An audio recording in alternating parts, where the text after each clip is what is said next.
রাজধানীর আফতাবনগর এলাকা থেকে সার্বিক পরিস্থিতি জানিয়েছেন মাকসুদুর নবী।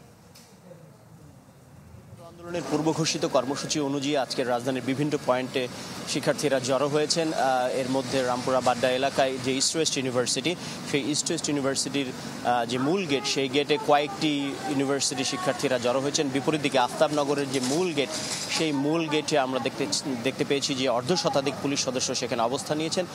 তবে কিছুক্ষণ আগে বাড্ডা থানার নতুন ওসি, যিনি দুদিন আগে দায়িত্ব নিয়েছেন, তিনি জানিয়েছেন যে তারা নমনীয় অবস্থানেই আছেন। শিক্ষার্থীরা যদি কোনো ধরনের তাদের দিক থেকে কোনো অস্থির পরিস্থিতি তৈরি না হয়, তাহলে তারা শান্তভাবেই আজকের কর্মসূচিকে তারা ডিল করবেন। এখন পর্যন্ত রামপুরা বাড্ডা প্রগতি সরণি এইসব এলাকায় গাড়ি চলাচল মোটামুটি স্বাভাবিক রয়েছে। শিক্ষার্থীদেরকে মিছিল স্লোগান দিতে দেখা যাচ্ছে। তবে এই এলাকার পরিস্থিতি শান্ত রয়েছে। গতকাল কর্মসূচিকে কেন্দ্র করে বিভিন্ন জায়গায় যে সহিংসতা এবং হতাহতের ঘটনা ঘটেছে, শিক্ষার্থীরা সেই সব ঘটনার বিচার সহ 9 দফা দাবিতে তারা অটল রয়েছেন এবং এখন পর্যন্ত বলা যায় যে মোটামুটি পরিস্থিতি এখানে স্বাভাবিক আছে।